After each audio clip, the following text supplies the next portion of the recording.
Hi everyone, आज ये 15 जुलाई 2026 के इम्पोर्टेंट करंट अफेयर को डिस्कस करते हैं। So let's get started without any further delay.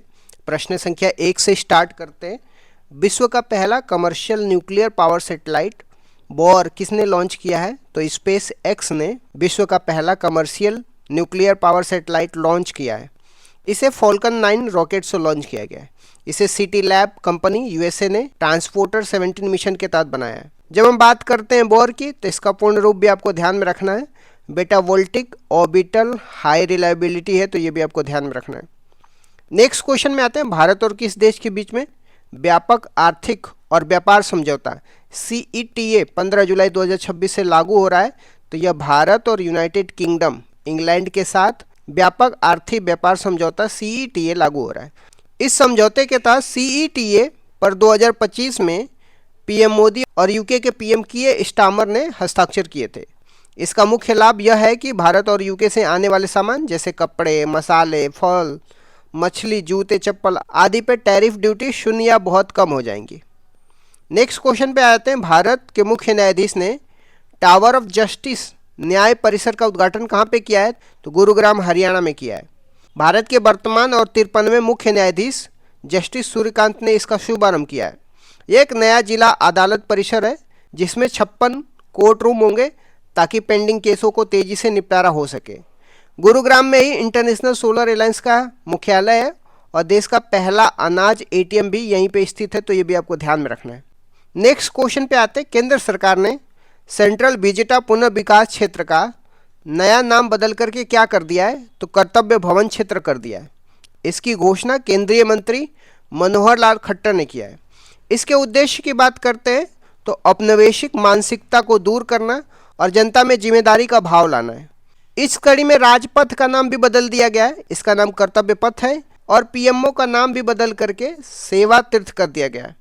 प्रधानमंत्री ऑफिस होता है PMO का फुल फॉर्म, तो ये भी आपको ध्यान में रखना है। नेक्स्ट क्वेश्चन में आते हैं। एशिया का सबसे बड़ा वैश्विक कपड़ा कार्यक्रम भारत टेक्स 2026 कहाँ पे प्रारंभ हुआ है? तो भारत मंडपम नई दिल्ली में प्रारंभ हुआ है। इसका उद्घाटन कपड़ा मंत्री डॉक्टर गिरिराज सिंह ने किया है। इसके विजन की बात करते हैं तो 5F इसका विजन है, जिसमें फार्म, फाइबर, फैक्ट्री, फैशन और फॉरेन है। नेक्स्ट क्वेश्चन में आते हैं। कारगिल विजय दिवस के उपलक्ष्य में शौर्य विजय यात्रा का शुभारंभ किसने किया है? तो रक्षा मंत्री राजनाथ सिंह ने किया है। यह 13 दिवसीय यात्रा दिल्ली के वॉर मेमोरियल से शुरू होकर के 26 जुलाई को कारगिल लद्दाख पहुंचेगी। इसकी टैगलाइन की बात करते हैं तो एक राइड एक देश एक सलाम है, तो ये भी आपको ध्यान में रखना है। नेक्स्ट क्वेश्चन में आते हैं। पिल्ले संपदा पहल किस राज्य सरकार ने शुरू करी है? तो आंध्र प्रदेश ने शुरू करी है। आंध्र प्रदेश के मुख्यमंत्री चंद्रबाबू नायडू ने जनसंख्या संरक्षण मानव संसाधन को बढ़ाने के लिए यह शुरू किया है। इस योजना के तहत तीसरा बच्चा होने पे 10,000 और चौथा बच्चा होने पे 15,000 का वित्तीय सहायता दी जाएगी। इसकी टैगलाइन की बात करते हैं तो बच्चे ही दौलत है, एक बड़ा परिवार एक आशीर्वाद है, ये रखा गया है। नेक्स्ट क्वेश्चन में आते हैं। विश्व युवा कौशल दिवस 2026 कब मनाया गया है? तो 15 जुलाई को वर्ल्ड यूथ स्किल डे मनाया गया है। इस वर्ष की थीम को भी आपको ध्यान में रखना है। इस वर्ष की थीम की बात करते हैं तो साझा भविष्य के लिए कौशल है, स्किल फॉर शेयर फ्यूचर है। नेक्स्ट क्वेश्चन में आते हैं। निडार 2.0 का संबंध किससे है? तो ड्रोन सेक्टर में रिसर्च और एप्लीकेशन को बढ़ावा देने से है। इसे IT मंत्री और ड्रोन फेडरेशन ऑफ इंडिया ने मिलकर लॉन्च किया है। नेक्स्ट क्वेश्चन में आते हैं। हाल ही में स्पीड बोट पलटने से 15 भारतीय पर्यटकों की मौत कहाँ पे हुई है? तो वियतनाम के फूक द्वीप पे हुई है। आ जाते कुछ इंपॉर्टेंट पॉइंट की बात करते हैं तो नीता अंबानी, इन्हें फॉर्चून इंडिया द्वारा मोस्ट पावरफुल वुमेन पुरस्कार से सम्मानित किया गया है। भवसागर केंद्र की बात करते हैं तो इसे भारत का पहला समुद्री जीवों का राष्ट्रीय भंडार नामित किया गया है। अरुंधति राय की बात करते हैं तो इनके नए उपन्यास का नाम Mother Mary comes to me है, ये चर्चा में है। कर्नाटक की बात करते हैं। यह देश की पहली सरकारी AI यूनिवर्सिटी बनाने की घोषणा की गई है और बेंगलुरु में। विंबलडन 2026 की बात करते हैं तो पुरुष एकल का खिताब जैनिक सिनर ने जीता है, तो ये भी आपको ध्यान में रखना है। पंचवर्षीय योजना के बारे में मैंने डिस्कस तो किया है, बट एक बार फिर से मैं पंचवर्षीय योजना के बारे में रिवीजन करा देता हूँ। पहली पंचवर्षीय योजना 1951 से 56 तक थी। इसकी मुख्य विशेषताएं क्या थी? इसका टाइम पीरियड की बात कर, यह योजना 1 अप्रैल 1951 से लेकर के 1956 तक चली थी। मॉडल की बात करते हैं, यह हेरोल्ड डोमर मॉडल पर आधारित थी और इसका प्रारूप के.एन. राज ने तैयार किया था। उद्देश्य क्या था पहली पंचवर्षीय योजना का? इसका मुख्य ध्यान कृषि एग्रीकल्चर पर था। विकास की दर की बात करते हैं, जो लक्ष्य था 2.1% था, लेकिन 3.6% की वृद्धि हासिल की गई थी, जो लक्ष्य से अधिक थी। दूसरी पंचवर्षीय योजना 1956 से 1961 के प्रमुख बिंदु क्या थे? दूसरी पंचवर्षीय योजना की अवधि की बात करते हैं, 1956 से 1961 तक रहता है। मॉडल की बात करते हैं, यह महालनोबिस मॉडल पर आधारित थी। इसका जो उद्देश्य था, इस योजना में भारी उद्योगों पर बल दिया गया, जिसमें प्रमुख उपलब्धियां थी। इसी योजना के दौरान भिलाई छत्तीसगढ़, राउरकेला उड़ीसा, दुर्गापुर पश्चिम बंगाल में आयरन स्टील प्लांट स्थापित किए गए। विकास की दर की बात करते हैं, लक्ष्य 4.5% का था और प्राप्ति 4.27% थी। तीसरी पंचवर्षीय योजना 1961 से 66 तक क्यों असफल रही थी? 1961 से 66 तक तीसरी पंचवर्षीय योजना थी। यह मॉडल सुखमय चक्रवर्ती मॉडल पर आधारित थी। इसका उद्देश्य था कृषि और उद्योग दोनों पर बल देना।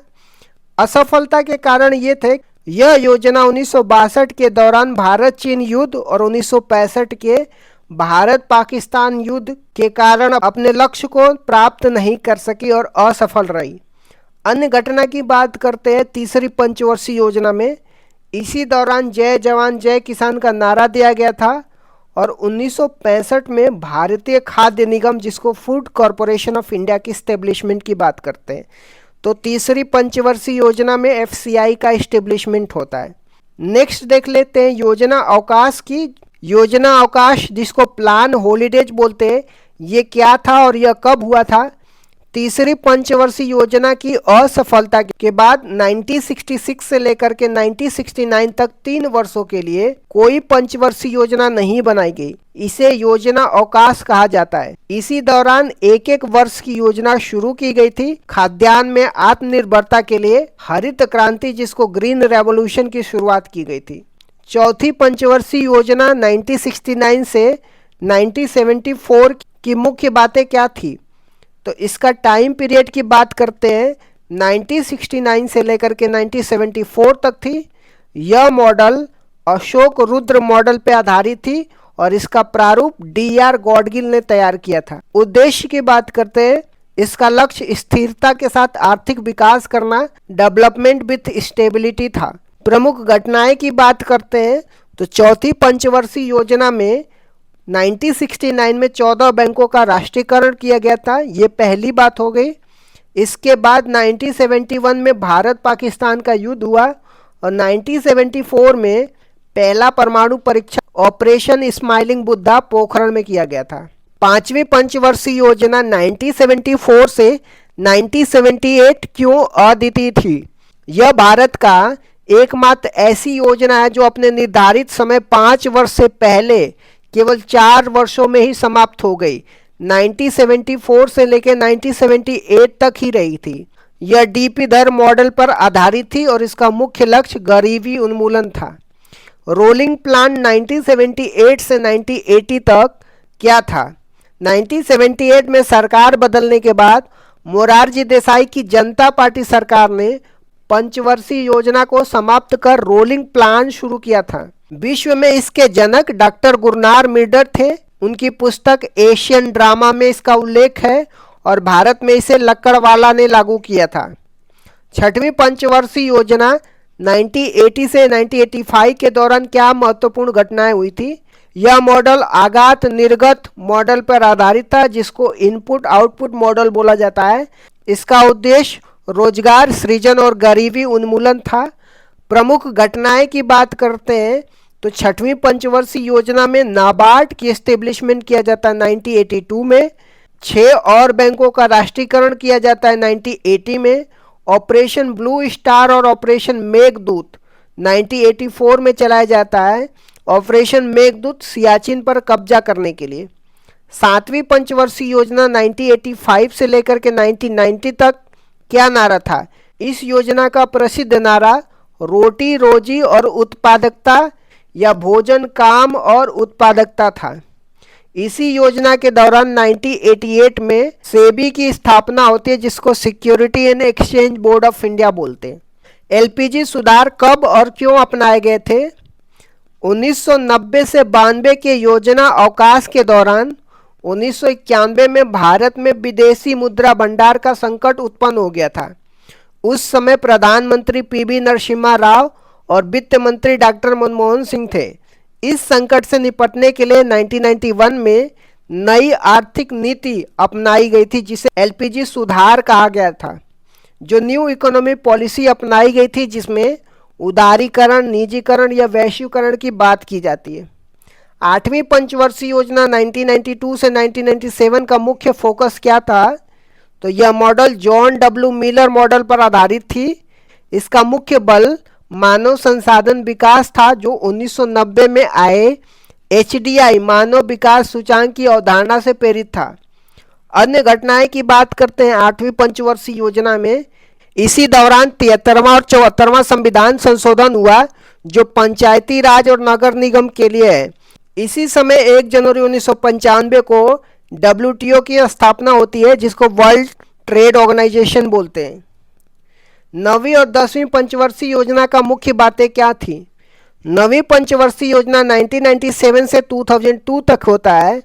इसका लक्ष्य सामाजिक न्याय और क्षमता के साथ आर्थिक विकास था। प्रधानमंत्री ग्राम सड़क योजना 25 दिसंबर 2000 को और कारगिल युद्ध 1999 में इसी दौरान हुआ था।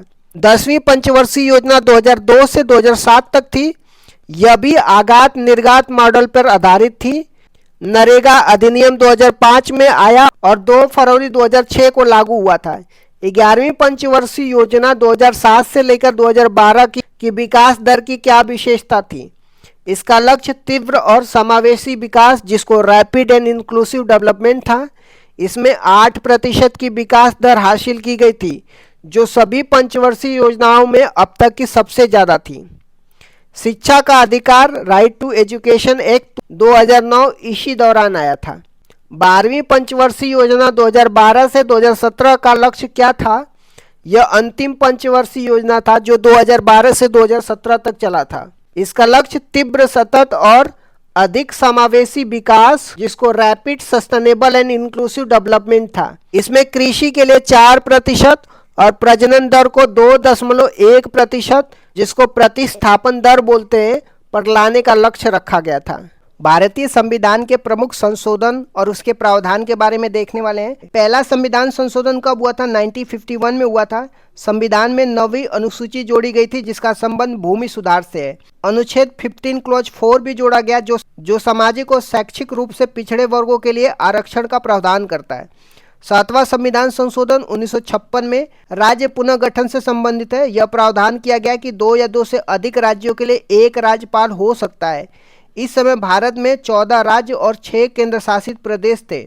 फजल अली कमीशन का गठन 1953 में इसी उद्देश्य से हुआ था। 15वां संविधान संशोधन 1963 में हुआ था। हाई कोर्ट के न्यायाधीशों की सेवानिवृत्ति की आयु 60 से बढ़ाकर के 62 कर दिया गया था। 21वां संविधान संशोधन 1967 में हुआ था। इस संविधान संशोधन से संविधान की 8वीं अनुसूची में 15वीं भाषा के रूप में सिंधी भाषा को जोड़ा गया और मूल संविधान में 14 भाषाएं थी, अब जाकर के 22 भाषाएं हैं। 24वां संविधान संशोधन 1971 में हुआ था। इंदिरा गांधी के कार्यकाल में संसद को संविधान संशोधन की असीमित शक्तियां प्रदान की गई थी। हालांकि इसके बाद केशवानंद भारती केस 1973 में सुप्रीम कोर्ट ने स्पष्ट किया कि संसद की यह शक्ति असीमित नहीं है, बल्कि सीमित है और इस संविधान के मूल ढांचा को नहीं बदल सकती है। 26वां संविधान संशोधन 1971 की बात करते हैं।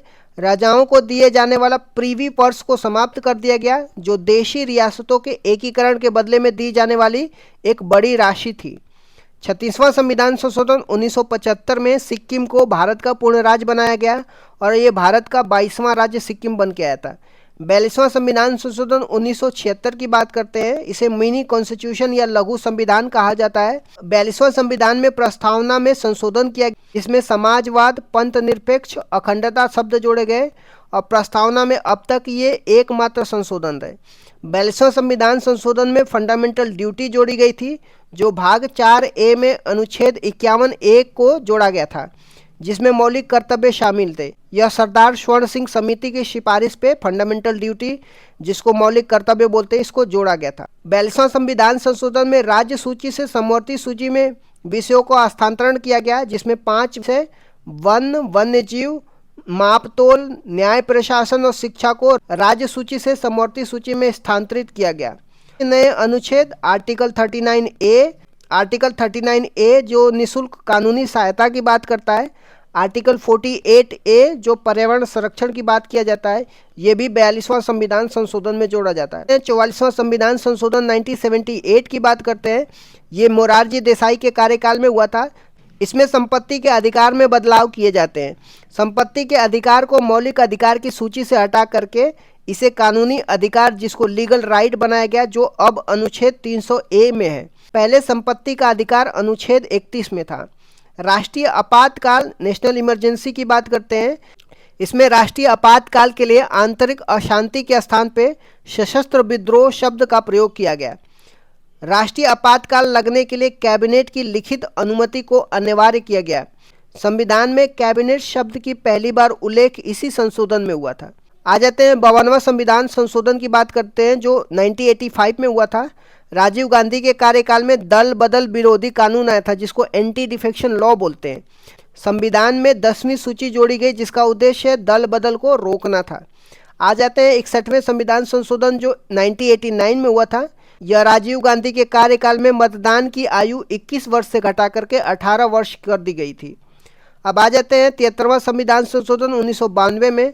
पंचायती राज व्यवस्था या ग्रामीण स्थानीय स्वशासन से संबंधित है। संविधान के भाग 9 और 11वीं अनुसूची जोड़ी गई, जो पंचायती राज से संबंधित है। भाग 9 में अनुच्छेद 243 से लेकर के 243O शामिल किया गया। 24 अप्रैल 1993 से इसको लागू किया गया। 74वां संविधान संशोधन 1992 की बात करते हैं। ये शहरी स्थानीय स्वशासन की बात करता है, जिसमें नगर पालिका नगर निकाय से संबंधित है। संविधान में भाग 9A और 12वीं अनुसूची जोड़ी गई। 12वीं अनुसूची में टोटल 18 विषय हैं। आ जाते हैं 86वें संविधान संशोधन 2002 की बात करते हैं। 6 से 14 वर्ष के बच्चों के लिए अनिवार्य और मुफ्त शिक्षा का प्रावधान किया गया।